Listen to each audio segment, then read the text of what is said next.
Namaste, beautiful souls. It's Dr. Danny. Thank you so much for clicking on this video today. I just got off of a Zoom call with Athen Chimenti of Mastering the Zodiac. And so, what I'd like to do is share that interview with you guys.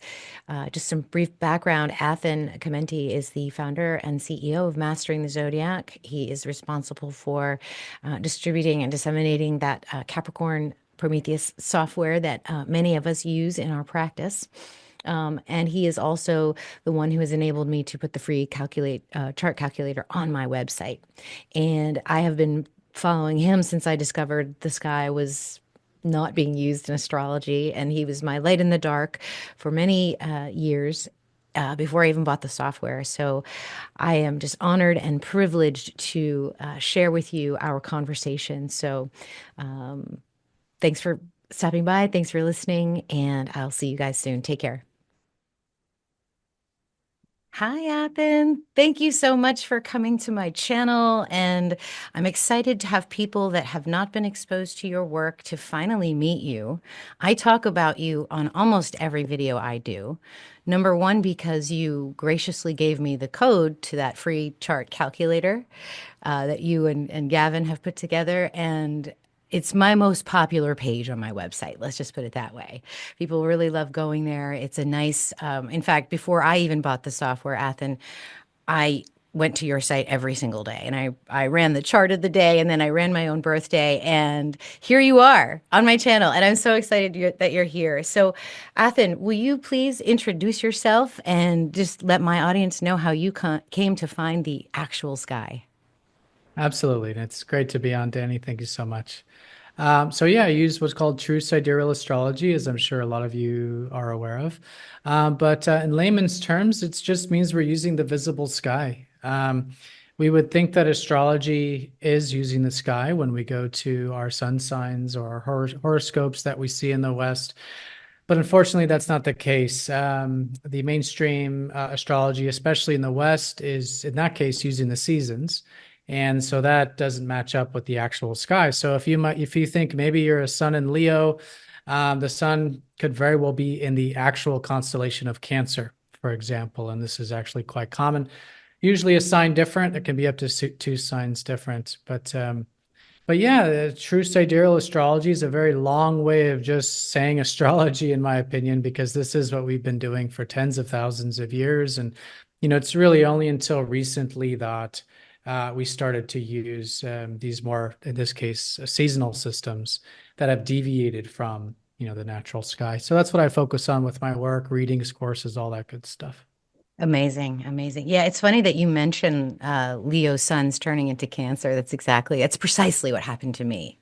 I Mm. was gazing up at this, using the night sky app and focusing it on the sun during my birthday, and I thought the thing was broken because I Mhm. thought for my whole life that I was a Leo sun, and then it was in Cancer, and I said, "What? Why?" I mean, I like checked the date. I made sure I was in the right century, all of that. And then I went down the rabbit hole and you were the first person I found. So amazing that you would say Leo to Cancer. Um, yeah, so you've got an amazing software that you've put together, the Prometheus Capricorn. It's the only one like it that has the actual true sidereal sky settings in it. And that Mm. I'm aware of anyway. Are there So any that's other? just, Yeah. I didn't create the software actually. So that is just everything falling into place at the right time. So this was developed by Gavin Burns of Capricorn Astrology Software, and that was developed just a couple years before I got into the mix. So luckily, he created this software that allows you to use custom boundaries. And that's basically what we're doing is we're going into the software and we're telling the software what boundaries to give each of the signs. And so that's something else that, like you said, is not existent in almost virtually every other astrology software out there because we just, in mainstream astrology, everything's an even 30 degrees. For those that know those sun signs, it's like, exactly almost 30 degrees. And I mean, it is 30 degrees, almost exactly 30 days. And so it is, you're expected to have in astrology this sort of everything being equal. So why would you put in a software the ability to change the actual boundaries and the sizes like we see it in the sky? But luckily Gavin had that ready, and so it was a much easier transition. I don't honestly, I don't think I would have been able to do what I did, at least not as early as we did this about 12 years ago without Gavin. So that is all just synchronistic, and just really happy to have that. But yeah, that's Prometheus, and that's a software that virtually everyone here in the True Sidereal community uses. And that's the challenge, I think, for this age to get the message out and for people to identify their true sign placements is the ease of getting that information. You can go anywhere on the web and go to anybody's little, software and get your tropical sign, you get your Vedic sign. But it's the true sky that's like for some reason so much more subtle. And your work, I mean, you may think, you're just a small, but you're huge. You're the OG. You're forging the way for this to happen. And I I really, if we can get some way to get the content of this software out there, in apps and things like that, I think we could reach more people. Because Yeah. isn't it stunning when, I mean, you've probably witnessed this transition thousands of times in your career, where people go from the tropical astrology and the study to the actual sky. Has anyone ever gone back? Has anyone ever gotten their chart from you and it said, That's a nah, really good question. yeah, I've never thought of that. There was one, I think one vaguely remember. Oh no, so I would get, I would get emails a lot about those that tried it. So they were tropicalists and they were open-minded. I'm like, kudos to you for being open-minded in the first place. But a couple I remember vaguely, they let me know via email that they were, this is, not recent, but when this whole thing, in the early days. So this is, someone who tested it and they just didn't, they just felt it didn't resonate with them. And what I always say is, it's all about, all these. I still believe tropical is still very accurate, for what it's intended to be used for. Um, all these different tools are meant to cross our path when we're ready for them. And I don't mean to say that even true sidereal is something that's like higher or whatever than tropical. It's just we have these different versions that really are there to help us really just get more confirmation on who we are. And who we are is, of course, so much more than the astrology anyways. But looking at the self from these different angles really helps us formulate that sort of picture. But that's why I say that, the tropical chart, the Western chart is more the physical self. It deals with the seasons, like I said. So it's taken the astrology and it's overlaying it on top of the seasons. And so it is still going to be accurate because it is still, using that cycle of life. But it is more physical. And so, it does a great job of showing the physical self, the physical experiences and things like that. But the thing that I get perhaps the most is those that did go to true sidereal and they say that it speaks much more to their soul. It's helped them like get more confirmation on their life path. It's more like, deeply meaningful to them. You can they a lot of people say it's the first time they felt validated and confirmed for who they are in their whole life. So those are the ones that really get me motivated, to keep doing what I'm doing. But at the end of the day, it's like I don't just go around and preach this stuff. I'm really just there to just let people know, like, hey, you probably don't know that your sun sign's not where the sun actually was. So here's this system, check it out, see if it resonates. And if it does resonate, we have the community, we have these other resources for you to, explore it further. yeah. I like how you mentioned that it is accurate tropical when you're referring to it, because there are some similarities that I think are key. For example, the phases of the moon. We always get that right in tropical. The aspects as well. So, a sun trine moon is always a sun trine moon in both systems. The houses, that's a whole nother conversation. But if you're just using the basic 12 houses where one starts on the ascendant and goes counterclockwise, the houses are also the same. So, when you're talking about ascendant energy and the planet that's in that space, you can speak a lot to that. And you're right. It's about the seasons. It's about the solar energy. It's about, and I've even gone so deep to think about this as tropicals almost like these are the rules for sort of the karmic world, for the game down here. If you want to come down here and you want to play this game and you want to keep doing it, tropical will guide you. It will help you. A lot of people have transformed their lives through tropical astrology. So I'm definitely not putting it down. I found that any kind of resistance or fighting that I've had towards that, it doesn't really get you anywhere. Nobody wants to hear you complaining, right? They want to see you like succeeding and happy and like understanding, the finer things. But what I have found that just like you with the constellational or true sky astrology is that when you can click into that soul guided purpose, it's almost like it's that 13th sign adds an element of breaking that pattern, of breaking that karmic wheel and connecting to the actual cosmos. As above, so below. Our cosmic map's inside us the day we're born, and it is literally projected out there onto the sky, and we can slow it down and we can magnify it 1,000 times and get this beautiful map of where we're supposed to go. And I just think that's what the difference, at least for me, was, and for a lot of the people that I interact with, when they find their true placements. They're just like, whoa, this is it. Yeah. Yeah, and this is what our, ancestors were using. I mean, we got all these constellations from somewhere.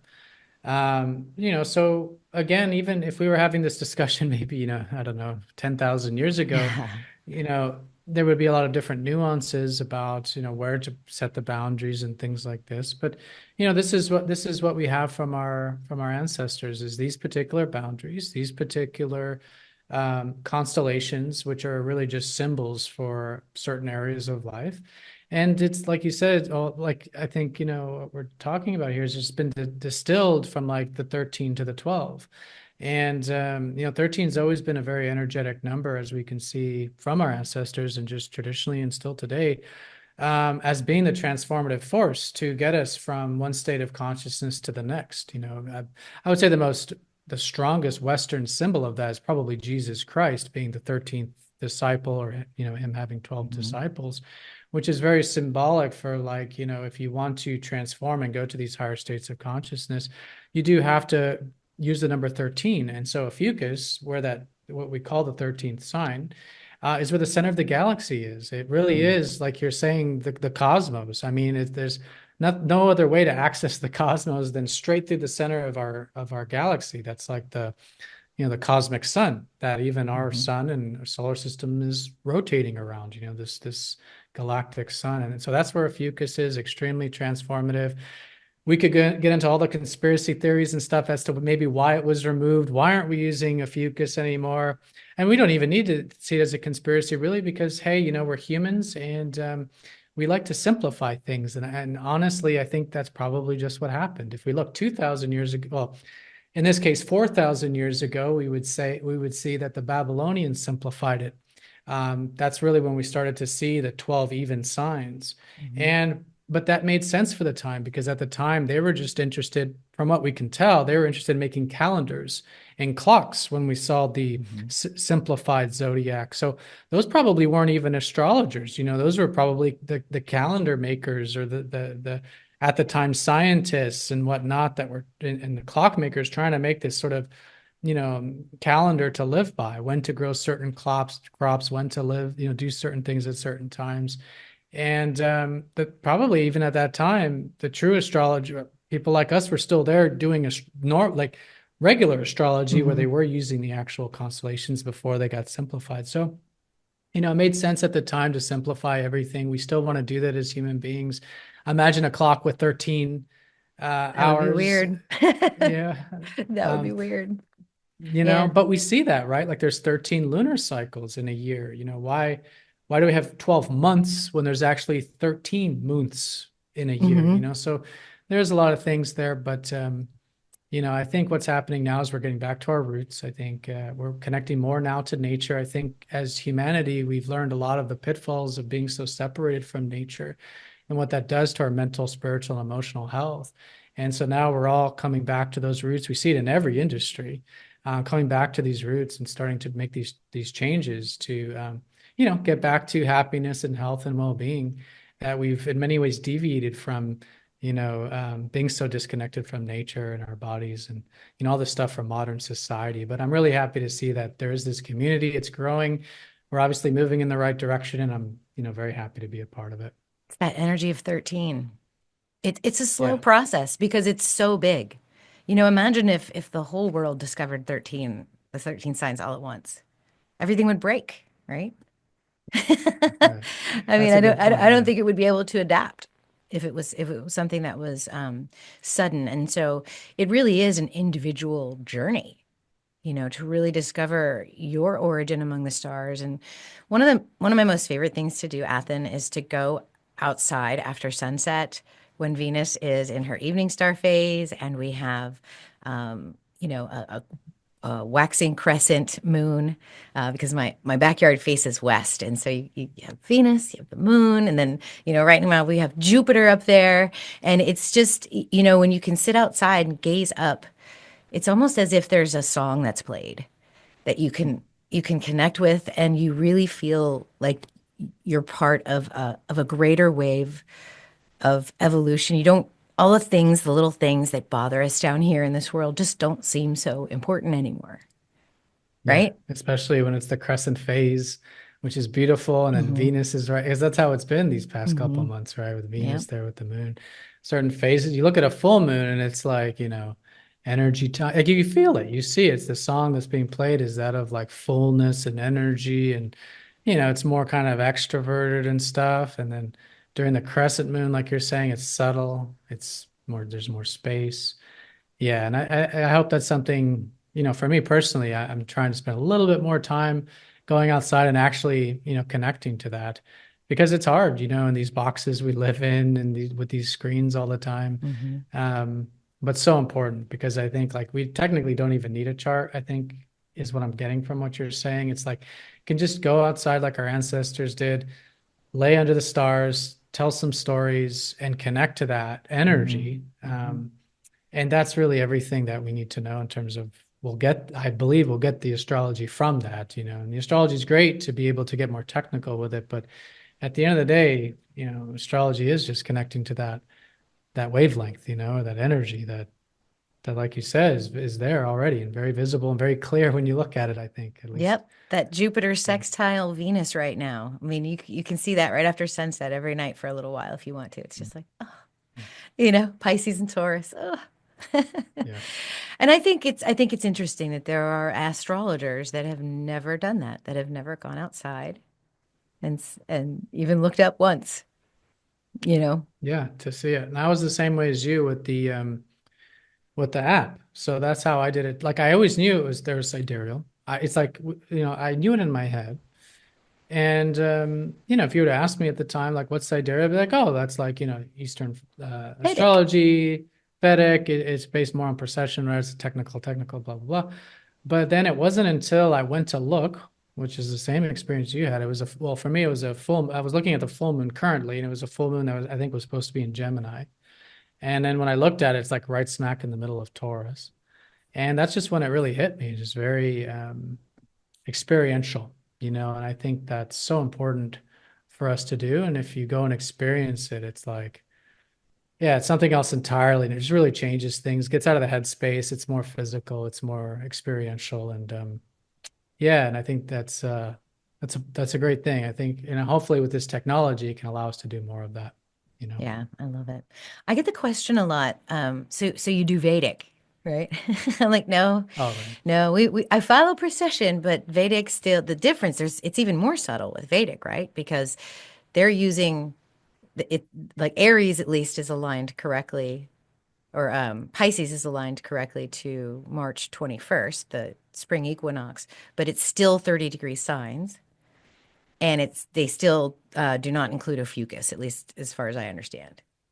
Right. So they're Yeah. still on that 12 wheel. They just twisted the wheel to align with the stars a little bit. So that's why some people feel like Vedic is even more accurate than tropical as well. I get that too.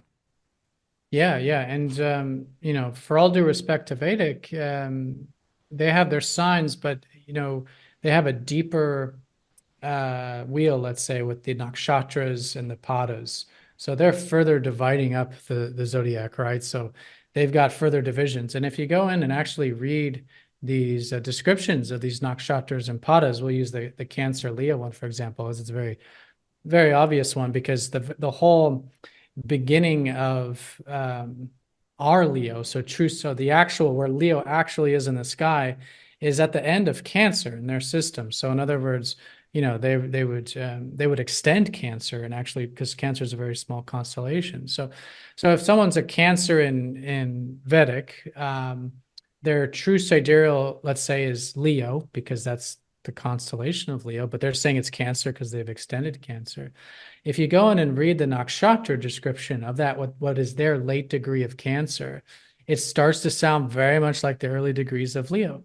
So, for all due respect to, Vedic, even though they've got, and it is very distilled, especially in the mainstream there, and what you see online in terms of just looking at the signs. But if you do use the nakshatras and you do use the padas, it's great to see that there is a whole culture over there that has stayed true to the actual stars. Because when you go to read those nakshatras, it's like you can see they're first of all, they're actually referencing the actual stars. So they're very clearly aware this is like the first star of Leo, and they're discussing it in the Cancer nakshatra. But the descriptions are very accurate in that sense too. So I hope that's something that we can see a little bit more in the mainstream with Vedic, because it's a part of Vedic that is, again, more underground. And you know, a lot of people practicing Vedic are maybe aware of nakshatras, but they're not thinking of it in the way that perhaps me and you are, which is like, actually, this is a way to get more precise with the actual locations. And by maybe primarily reading the nakshatra or primarily reading the pada is even more precise. And maybe starting there or giving that more weight in a Vedic description. I think it's more accurate. And I think if you talk to a very developed Vedic astrologer, they would say the same, because you find that you see that these really good Vedic astrologers are very deep into that nakshatra and pada system and very accurate with their descriptions. Yeah. The other question I get is so if we switch the sky and I was an Aries sun in tropical, because I think they end up being a Pisces, do we read Pisces like Aries now? Or is Pisces still Pisces? Or do you Right? roll it back? Right, right. Yeah. So I feel like just using the traditional energies of these signs, because they have a frequency, right? All of them are exposed to us all the time, right? Like if you think of the constellations, you always have Cancer energy, you always have Galactic Center energy, you always have Leo energy. It's all affecting you all the time. But you know, where it is Cancer now the new Leo, or is Leo always Leo? That lion energy. And I feel like the Leo the lion has always been Leo the lion. That Regulus star, that one of the four cardinal stars has always been that. It's just drifted a little bit. So, um, I wonder sometimes, I feel like the really, really good, astute tropical astrologers, like the OGs that I've read a lot of their books, they'll write a kind of a pattern breaking piece where they want to change the essence of their constellations. Because when they see, like Virgo, the Virgo sign, they see more fire of Leo because that's where their sign actually is. It's sitting in Leo. Does that make sense? Am I Hmm. tripping over Yeah, my words? exactly. Yeah. Yeah, no, but I'm with you. I believe that the essence and symbolism of what that energy is, like what Leo has always been symbolically, we need to, stay rooted in that. What we're seeing with tropical is, like, again, we want to make sure that we are keeping tropical intact for what it is, and we're very clear in terms of what it is. And in that sense, the Leo is that physical, or like you said, the karmic, part of that. Leo is the karmic part of yourself, and maybe in this case, Cancer would be the fundamental or soul, part of yourself. But yeah, so I guess that's just more of a preference in terms of, if we're going to start to, but I don't know, then it starts to get vague, and then I start to kind Yeah. of, there's nothing really grounding. And I take a lot of pride in being, as grounded as I can, in that sense that, hey, let's just keep everything how we see it, and what our ancestors, have uncovered about it. But I hope to see this kind of evolve, and there's, it's only the beginning. And so Yeah. this is all going to evolve in so many different ways. And like you said, like factoring in these different stars and stuff, it's like so much more we can do. So I remain open-minded, to these different systems, and let's see if we can, refine it and continue where we left off, I Yeah. guess. I've actually found in my research that a lot of the Renaissance techniques work with True Hmm. Sky Sidereal. So I dove into zodiacal release a little bit because I wanted to see how it worked with financial astrology to see if we could actually use it. So I have had some clients that have, asked for is the zodiacal release technique. I have to do it by hand because there's no software in the world that will do zodiacal release for you with sidereal astrology. And so I've given them their dates, and they're resonating with it. So these older techniques that you can learn from Renaissance astrology and even medical astrology, but that takes longer to prove. But at least with financial, it'll still work. Medical astrology, I did dive into that because I'm also a doctor. So I wanted to see, like, is there something to this? Has it changed, or should we stick with what they've learned and studied and researched? Because there's hundreds and thousands of papers that you can get from Renaissance literature about what to do with medical astrology. So I didn't want to dive into that and risk anybody's life with that. But financial, I said, let me look at that. So I think we can use these techniques. I really, really do, because they're something that was there and preserved before the tropical system was developed. Yeah. Right? Yeah, totally. Yeah. Yeah, that's how I am too. Yeah, exactly. I mean, the fundamentals of the signs are always there, and they've always been there, and it's like the wheel of life. It's like you go from Aries to Pisces, and it's basically just the wheel of life. So you don't want to go changing the wheel of life just because we're kind of playing around with where we're superimposing the wheel of life. So if I superimpose this wheel of life on the seasons, we get tropical.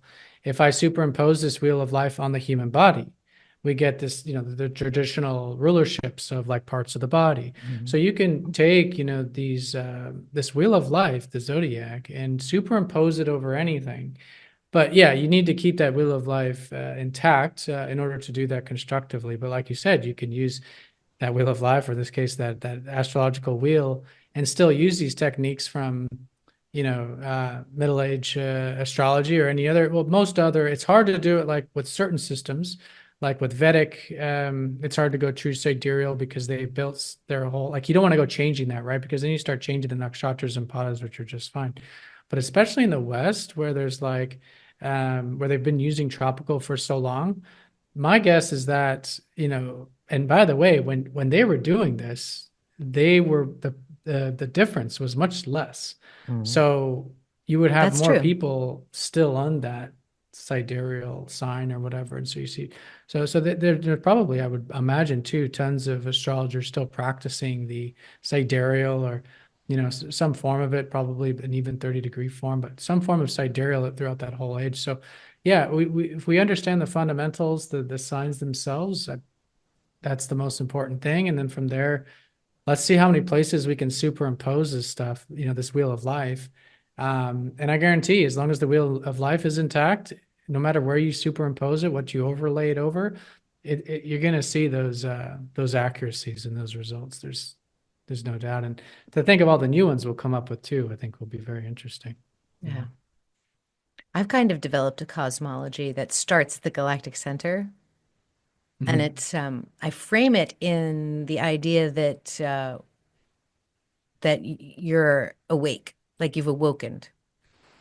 You know how, because you can go through that karmic wheel and be asleep and just kind of stay there until you wake up, and then that's your last incarnation. You're the bodhisattva. You get to go to the next thing. And so, from my understanding, the best way that I could understand this true sky wheel is the galactic center is the source. It's where we come from, and it's where we're going to go back to. And it actually starts with the first death in Scorpio, like when the soul separates from source, individuates, still connected, but individuates. That happens in Scorpio. They come down into the wheel, and the embodiment goes clockwise. In and Virgo's the gestation, Leo's the birth and the child, Cancer's the emotional programming, Gemini's the mental programming, Taurus is the sort of experimenting phase, Aries is where you know yourself, then Pisces is the dark night of the soul, or the awakening phase. Aquarius is the collaborative phase, soul tribe phase. Capricorn's the building, and then Sagittarius is your sort of heaven on earth, right? And then you die in Ophiuchus, only to be reborn, but not back in the karmic wheel. Like, it's the evolution step that's left out Mhm. of that Aries to Pisces life story, from the hero's journey from Yeah. Campbell. Yeah. Yeah, that's really fascinating. I've always questioned why we do start the zodiac in the halfway point between Pisces and Aries. Like you would think that everything would be centered around the galactic center, right? I mean, if we forgot everything we know about the zodiac now, and it was like, okay, where are we going to start this Hmm. zodiac wheel? Like, where does it start? Like it would have to be the galactic center, right? I mean, it's the only thing in the sky that crosses the ecliptic in such a obvious and profound way. Um, and so I've been, yeah, and that's something that's interestingly come to my awareness too, maybe this little less than a year, pretty recently here in terms of like, okay, is there a system or is there something we can do to adapt it so that it does fit more with the galactic center? Hmm. I mean, it's true sidereal already, as you know, fits very well with the galactic center, being that it's like the basically 2 degrees from the boundary between Ophiuchus and Sagittarius, right? And Hmm. so this is very obviously symbolic when you die and then you're kind of reborn as the Sagittarian, the free spirit out of the cocoon. Um, but yeah, I never thought of it. Look, so then yeah, so if you start to consider counter or excuse me clockwise motion, which is counter to what we norm the movement that we see through the zodiac, and you start to go backwards, I'll have to give that some more thought. It's very interesting because there's definitely something here, and it's interesting to hear you talk about. There's something in the collective right now that is needing this, or it's ready to come out. Yeah, Some there's kind this of journey more, that we're all walking, right? Where we wake up yeah, and we see the truth, and your whole previous programming and beliefs and paradigms end up being shattered. And we went through that in a big way in 2020, didn't we? Like as a collective, like, yeah, whoa, what is going on? yeah, You know what I mean? yeah, And a lot of people were lost after that. I mean, a lot of people did okay, but many people were lost after that. And they're like, if this is all not true, what is true? You yeah. know? Yeah. And now, Saturn's going into Pisces and true sidereal, as you know. And so I hope the next 3 years while Saturn's here, we do see more of a structure into these areas that have been, more either spiritual More areas, nebulous, yeah. yeah, things that were more nebulous, just getting more solidified and clear. And yeah, in the astrological community, that would be a great way of doing that. And yeah, let me know, as far as any developments with the Galactic Center, because there's something that I think there's a new system, galactic system, something like some kind of astrology here that is centered around that galactic center in terms of either that being the beginning of the zodiac or some other variation of this. But like you said, also too, even factoring in the clockwise movement. Yeah, there's something there. I'd Yeah. love to I explore it. mean, the Yeah. sky moves clockwise, or at least from our perception. Precession moves that way too. Mhm. So it just seems like, if we're gonna drift with the cosmos, let's just kind of flow with it. Yeah, you're right. Yeah, everything is moving clockwise except the planets relative to the stars. Hmm. But that is relative to the stars, right? So I don't know if you were from the stars and looking at Earth, would it be clockwise? I don't know. I don't know. That's a good question, but the point is that's the only movement that is different from the rest. The counterclockwise movement of the zodiac relative to the Yeah, stars. it's the planets sort of forcing their way through the karmic Mm. journey of the constellations. I don't know. There's a lot of things I sit and ponder about. I don't actually watch TV, so that's what I do. Yeah, me neither. Oh man, you know, being a doctor, I'm a very rational person, very skeptical person. I like evidence. I like, stuff like that. And I get it from both ends. I get it from the hyper religious and I get it from the hyper scientific. I get sort of shade thrown at me for what I'm doing. And um, one of the prerequisites for medical school before the middle of the 1600s was to know astrology. So I'm actually quite honored to be able to study both, and what it has done for me, it has profoundly connected me to the cosmos. When I do my work, okay, so over the years, I've seen the effects of the lunar cycle. I've seen effects of eclipses. I deliver babies, so it's very feminine energy. There's a daily moon energy, like because of the tides, where the babies come and women come in because they're under distress and need to be looked at. So I've also noticed these cycles with Mercury retrograde, that this is a real phenomenon. When I'm in my office or I'm doing a surgery or I'm trying to coordinate a bunch of things, Mercury comes through there and just messes everything mundane up. It's really quite amazing. You know, I've seen just horrible turns of events because of these celestial movements. And I've tried to remain skeptical, but when I go back and I like compare events of what's happened to the actual movements of the sky, I see correlations. And so, of course, my energy now is all right, here's what's coming. How is that going to manifest? And what will that mean for us? And we have some exciting stuff coming, don't we, here in the next few weeks? This is today's the new moon. So we have the solar eclipse coming on 13th, 14th. And then we've got this I'm sorry, we have a lunar eclipse and then we have a solar eclipse. And then in the middle of that, we've got Venus retrograde and Mercury retrograde, Yeah, all in Pisces. all in Pisces.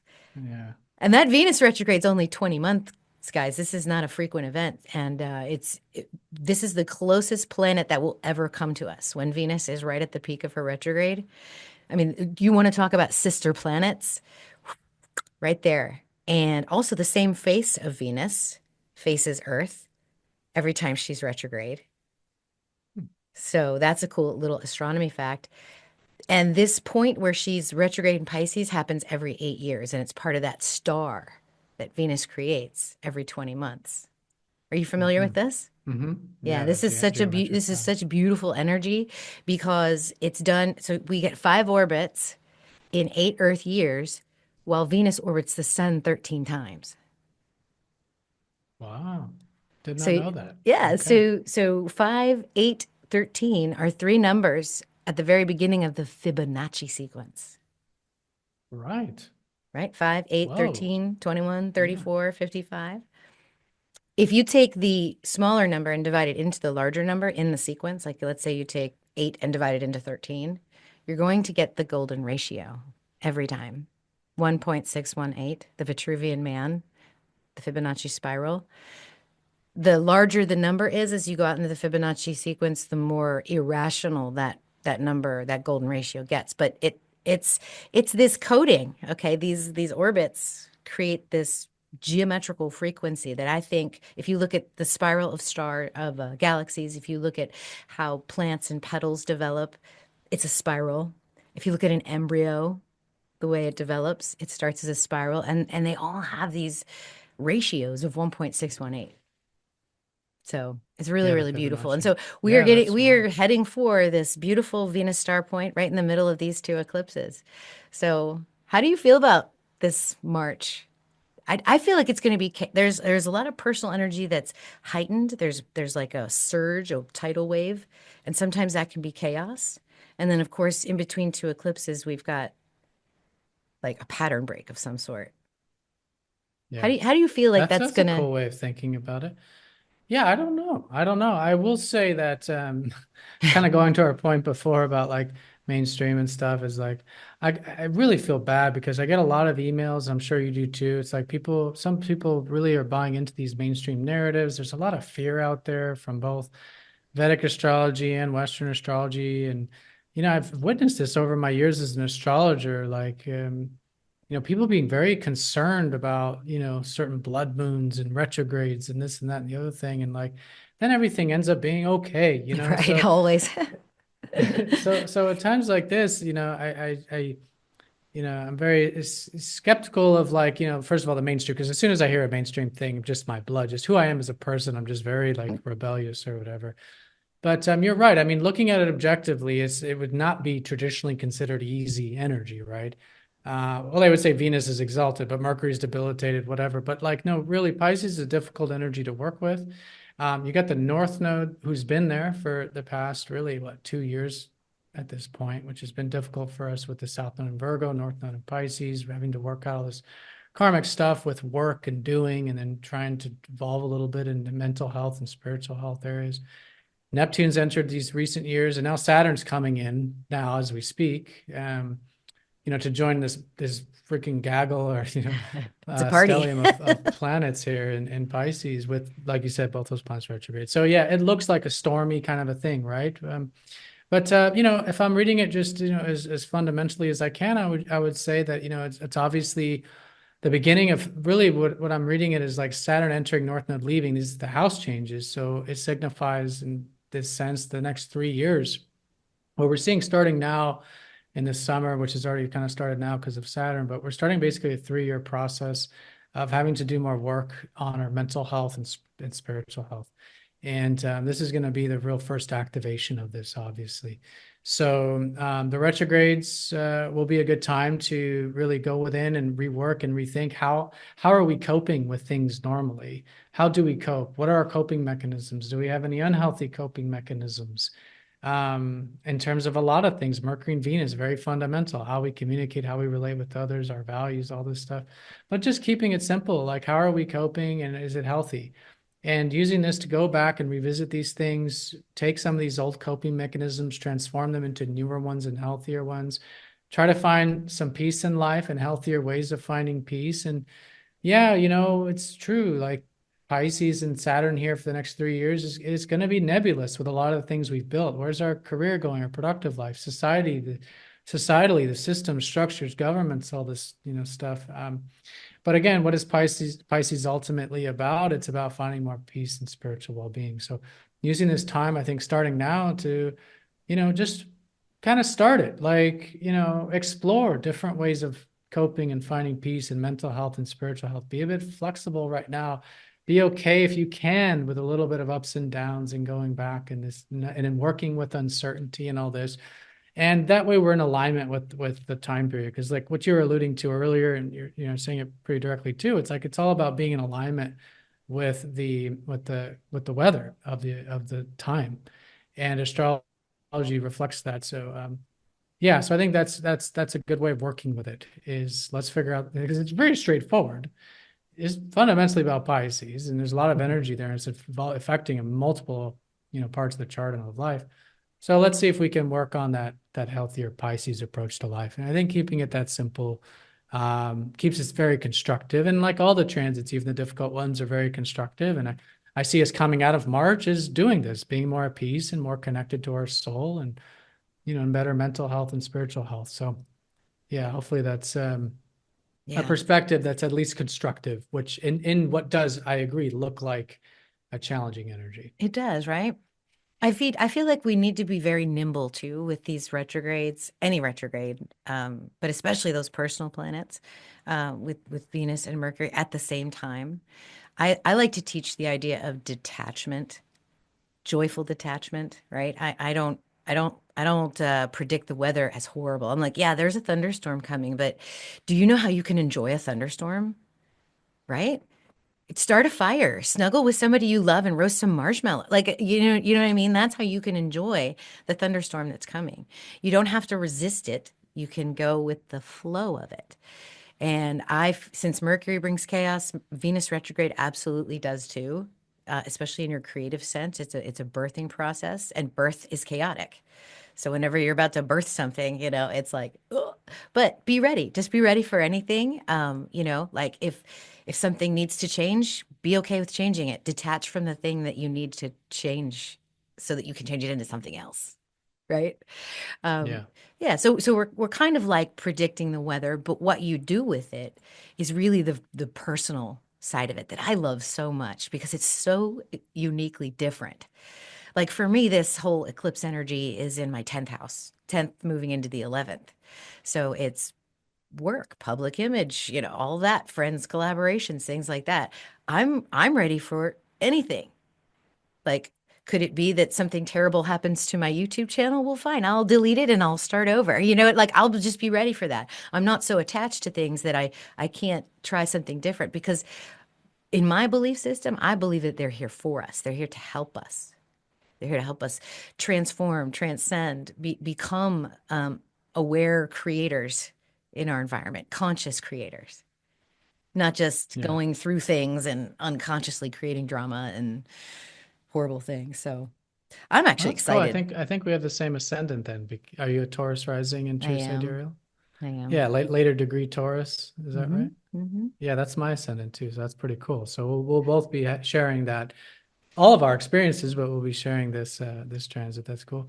But that brings up a really cool point that like you always have Pisces in your 10th. Like we both always have Pisces in our 10th house. And so it's not like this eclipse or these retrogrades are going to be adding anything to our careers. We already work with Pisces energy in our careers. But what it's going to help us do is we probably do it a better way, cope with it better, work with it better, utilize these tools better. Yeah. So I'm totally in agreement with you that, it's really about astrology, I think, gives us that personal development. Um, and seeing it as like even all transits. So wherever you have this retrograde and this Saturn entering and all this, that's where you have Pisces, which means you're already used to working with Pisces in that area. Like I was saying, for me and you, it's our careers, but for someone else, it might be, your relationship sector. And you're already, in that case, it's like you already are supposed to be approaching relationships in a healthy Piscean way. Yeah, that's challenging because Pisces is ideals and dreams. And so, like, and we can see the challenges with that with relationships, idealism, whatever. But now this transit's going to help you do all that constructively and, have those compassionate or accepting, healthy relationships that you really need and really have available to you as a person. So the Pisces is nothing new for that area of life that you already are familiar with it, but now it's getting activated, which means, okay, how is it getting activated? Okay, well, fundamentally, personal development. Great. How? Retrogrades, reflect, redo, Saturn, work, patience, discipline. All right, great. Not easy necessarily, but yeah, at the end of the day, you already know how to work with this energy. It's already part of your blueprint in your natal chart. So just time to work on it, I Yeah. guess. I was telling my my community that the last time Saturn was going into Pisces like this, it was 94, 95, and I had just met the love of my life, and we are still married. So, Yeah. I think I'm actually looking forward to Saturn going through Pisces because and he's very Capricornian, which is so funny. Um, so I'm looking forward to it because I think sometimes Saturn can be too rigid and uptight, and Pisces might bring a little bit of, you know, kind of relax Saturn just a little bit. See if you can extend those boundaries just a little, um, Yeah. where Saturn is. And it's a, harmonious relationship when you consider that Capricorn, which is the sign Saturn rules, is sextile to Pisces. So they're both yin energy, they're both feminine energy. There's a lot of similarity there. Pisces is just generally a difficult sign to work with generally, but Saturn in there isn't the most difficult thing because of the of that relationship there. So yeah, great for that stuff. More soul fulfillment with what we do productively. When you've maybe seen people with Saturn in the 12th house, it's usually where they start to like make their careers more soul fulfilling. They prioritize less of the kind of material or ego based Hmm. type of stuff with their careers. And so this will be similar for all of us collectively. It's like, all right, let's make our whatever we're doing productively. For us it's Yeah, career, but anyone else, Saturn, whatever you're taking responsibly and serious in life. Um, so yeah, use it as an opportunity to make it more soul aligned and more soul connected, and let the boundaries dissolve a little bit to help you get more in tune with the fundamental energy and what life yeah. is really about, in that sense. Yeah. Yeah, in my course that I just launched, I include for a couple of years I just sat here kind of like as a hermit, and I made a bunch of meditations for each of the constellations and the planets. And so I've included those into my coursework. So I've got, the technical stuff, the deep dives into the planets, and then I've got a Pluto meditation where like and the frequencies are all based from the cosmic octave concept. Have you heard of that? So No. there's this guy named Hans Cousteau who took the orbital frequencies of the planets. So a frequency is cycle per time, right? Sound is frequency, it's cycle per time.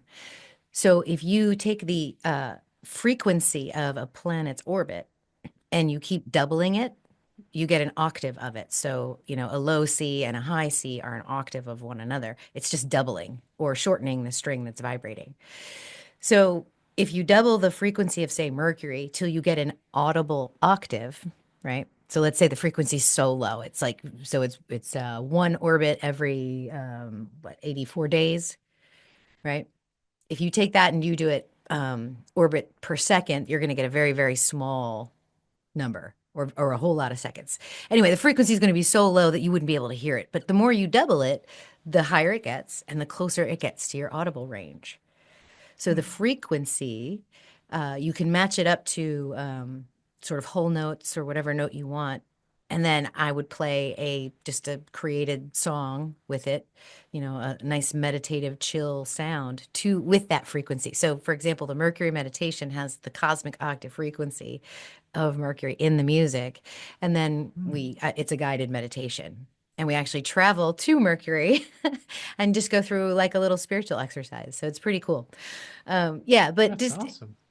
yeah, just to I've always embody heard that. of planetary notes, like, sounds, frequencies. I've heard of that, but it didn't really click until you just mentioned it. Like Yeah.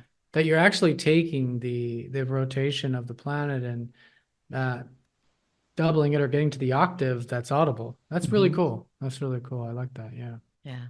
Because And do it's you not, find that it's, that yeah, it's not that just about like connecting with the energy. It's also, and you're a Taurus rising, so you probably understand that, we feel things in our body and it gives us a clue.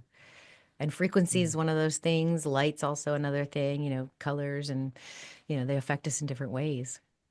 So Yeah, that's really cool. And you find it to be like more obviously helps connect to the energy, but you find it to help you get more in that state that you're trying to reach with yeah, the the, theta brainwave state. wow, Yeah. that's so cool. So the planets I associate mostly with the certain chakras, like if, Mars, for example, is like the root chakra and the lower three chakras. So in that journey, we travel to Mars and it's sort of a lower, more tribal kind of a beat. So it's a very grounding meditation. Like it sort of anchors you so that you can, hold your space, be authentic, that kind of thing. When we get to Jupiter, it's, solar plexus and third eye, right? It's like your energy and your spirituality and the expansiveness. And so there's a guided meditation through that. So the planets are all like that, but then each of the constellations is just a lesson. So for Leo, for example, and I forgot how I did those frequencies, but they're still really good. They're still aligned with the constellation. But for Leo, for example, I feel like the highest lesson for Leo is they love to give. They love to give so much. Mhm. It like, oh my God, it just warms them up. And so in that meditation, I teach you how to create an orb of light and send an intention to somebody, like love or healing. So Mhm. the Leo meditation is about sending that orb of pure love and light to someone else. That's And so each cool. one's like that, and that's all included in the course. So, That's awesome. yeah. Yeah, I'm gonna, and I'm thinking too, like if I was to listen to more of these frequencies, I probably understand the planets more as an astrologer. Maybe this should be prerequisite to Right? all astrology courses, right? Feel the energy. That's what I tell my students is like, I use the element of the modality, and I say, okay, if you want to understand Capricorn, and feel the earth and feel that cardinal energy, and if you can feel that, then it doesn't matter what you describe, whatever comes out of that's going to be accurate because those are the fundamentals of Capricorn. But now you got me thinking about, well, now listen to it, feel it. Maybe go watch some of these. I don't know what it would be in a light form, but I guess a certain color as well, and go Hmm. expose yourself to this energy. That's what the traditionally the Hindu astrologers, the Vedic astrologers would do. Nothing would be written down, right? So none of their teachings were written down for thousands of years, and it was like banned. And eventually they did, but there was so much of the astrological information that just didn't get passed on because they believe that once you put it into a concept, once you put it in, like you describe it or you label it as something, the sign or whatever it is you're describing, you're taking away from the essence of it. Like if I was to say, oh, that's a tree, and then we can all, well, that's a specific kind of tree, like a pine tree, and we can have all these kinds of like thoughts about it. But that pine tree can only really be experienced experientially without labeling it, right? Right. Through To the smell senses or it, to whatever touch it. else. Yeah. Yeah, and so that's how they saw astrology. If you want to know Capricorn, we're not going to sit here and come up with all these keywords or whatever. We're going to go and it was probably them like literally climbing a mountain together and being like, this is Capricorn. Hmm. Like 20 hours of a long day hike and you're at the top of the mountain finally and you're like, okay, now you know what Capricorn's like. So it's very experiential, it's very sensory and full on. And so, yeah, using technology like that's really cool. Then that would then be a more modern way to, I think, quote unquote, describe or show or point to the energy to help us understand the energy more. What's your body telling you when you're listening to that, or what are you maybe literally experiencing when you're in that frequency or state? That's really cool. Oh yeah, see all these little pyramids back here? Mm. They're all planets. They're Mm. organites. Oh, So that's Uranus.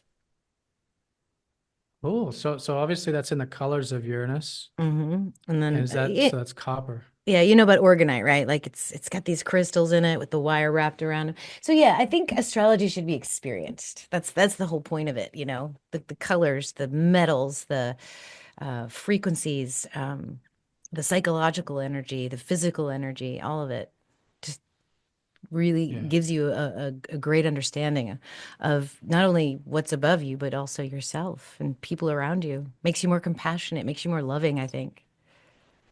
Yeah, it's like coming into our true selves, right? Because we are the full zodiac, right? Even though we have 100%. these planets somewhere, that's like more of our, even in true sidereal, it's our physical self here to have, or just it's what we're here to experience. So if you're like a sun in Capricorn, like I am, it's like, okay, a lot of your life experiences are going to be like Capricorn like and develop that energy. But at the end of the day, we all have Capricorn, we have all the signs somewhere. And, you know, I think the ideal of astrology should be to like be in the middle of the wheel, you know what I mean? And like Hmm. incorporate all these different signs. But to do that, we have to, like what you're doing is we have to reconnect with that part of ourselves. It's not like Uranus or Aquarius is showing us anything new or different than we already know. We all experience that energy on a daily basis to be revolutionary, to be rebellious, to challenge the status quo, to be innovative, think outside the box. So yeah, if we can attune more to that energy, that's going to help us, I think, yeah, get to that. What I think we're all trying to do with all these mediums and stuff, which is become more of our true self and more balanced and more healthy, as a result of that. But anything that can help remind us, maybe remind us of what those parts of ourselves are, Yeah. especially those parts of ourselves that might be challenged in the natal chart or in this life, be very helpful. Yeah. Amazing. Well, we have hit our hour mark, and I don't want to keep you too long. So I think we can end it here, but I think we could have many more conversations. So if you're open to that, every now and then, I think we should just Yeah, totally. drop in and, Yeah. and chat about the nature of the industry at the very least, because I see great things for this. I feel like we can use this for job interviews, for partnerships, for relationships with, intimate relationships. Like, wouldn't it be nice to know, okay, this is really not going to go anywhere. I'm just going to have fun for 3 months, or this is the person of my dreams. Wouldn't that'd be helpful to know? Or are these Yeah. people that are going to work for me? Are they in line with the resonance of this company and the resonance of what our vision is? Or are they gonna sneak up on me in certain ways? So I think Yeah. we could actually incorporate this and make things a lot more harmonious. So, if you want to Yeah. hang back for just a second, Athen, I want to tell you something off Hmm. line, and we'll end this here. So, Sure. thank you so much for coming, guys. Remember, all my links are below, so check them out, and I'll see you soon. Take care. Bye.